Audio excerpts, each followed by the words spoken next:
नमस्कार मित्रों, आप देख रहे हैं यूपी किरण न्यूज़ खबर जनपद अयोध्या से। 18वीं लोकसभा के शीतकालीन सत्र सत्तारूढ़ भारतीय जनता पार्टी द्वारा संविधान और संविधान निर्माता बाबा साहेब भीमराव अंबेडकर के अपमान के लिए देश के संसदीय इतिहास में दर्ज हो गया। आइए सुनते हैं क्या कह रहे हैं कांग्रेस के जिलाध्यक्ष। शीतकालीन सत्र चल रहा है और 18वीं लोकसभा में जिस तरीके से संविधान के निर्माता बाबा साहब भीमराव अंबेडकर का अपमान किया गया देश के गृह मंत्री द्वारा, तो ये बहुत ही निंदनीय है। जिस तरीके से बाबा साहब ने हमारे देश को, हमें और आपको एक संविधान दिया और उस संविधान की बदौलत ही लोकसभा में बैठने को मिला।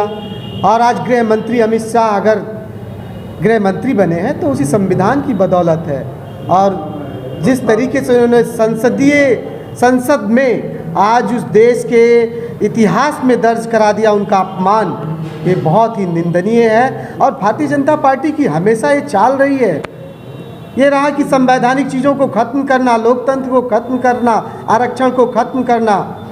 आज इससे उसके मंसूबे साफ जाहिर हैं। वो बाबा साहब की बात तो करते हैं पर अपमान करके साफ जाहिर कर दिया।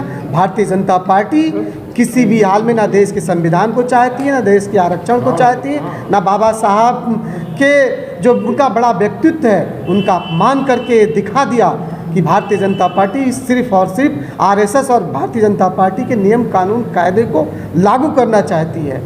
उन्होंने साफ जाहिर करने का काम किया। उनकी इच्छा रही 2024 में जिस तरीके से इस देश की जनता ने उन्हें पंगु बना देने का काम किया, आज बैसाखी की सरकार पे लाके खड़ा कर दिया। उनकी तो इच्छा थी, उन्होंने उनके एक जो यहाँ अयोध्या से सांसद रहे, उन्होंने कहा कि आप मुझे ताकत दो तो हम संविधान को बदल देंगे। तो इस जनता ने उन्हें ताकत में नहीं, दूसरों की बदौलत लाके खड़ा कर देने का काम किया। वो तो संविधान बदलने की हमेशा बात करते रहे हैं। तो इसलिए ये जो इन्होंने किया है निंदनीय है। आज इन्हीं सारी बातों को लेकर के हम प्रेस कॉन्फ्रेंस कर रहे हैं और जनता के बीच में जो बाबा साहब का अपमान किया गया है, इन बातों को लेकर के कल हम लोग गांव-गांव चौपाल करने का काम करेंगे। 24 मार्च को बाबा साहब भीमराव अंबेडकर की प्रतिमा के सामने से लेकर के मार्च निकालने का काम करेंगे। ये जनता को बताने के, ये झूठे अनुयायी संविधान की बात तो करते हैं पर संविधान को ख़त्म करने की बात करते हैं। बाबा साहब का अपमान कतई इस देश की जनता और इस देश के लोग, कांग्रेस के लोग बर्दाश्त करने का काम नहीं करेंगे, बर्दाश्त नहीं करेंगे। और अमित शाह को इसके लिए माफ़ी मांगना होगा और मोदी को भी माफ़ी मांगना पड़ेगा। मोदी अभी तक कोई बयान नहीं आया। इस देश के महापुरुष जिसने संविधान दिया उनका अपमान करने के बाद अभी तक कोई वक्तव्य नहीं आया। ये कहाँ का कैसे संविधान की बात करते हैं। उन्होंने एक सदन में कह रहे हैं, आपने भी वीडियो सुना होगा, उन्होंने कहा अभी देखो लोग एक नई वो चल चुकी है अंबेडकर अंबेडकर अंबेडकर।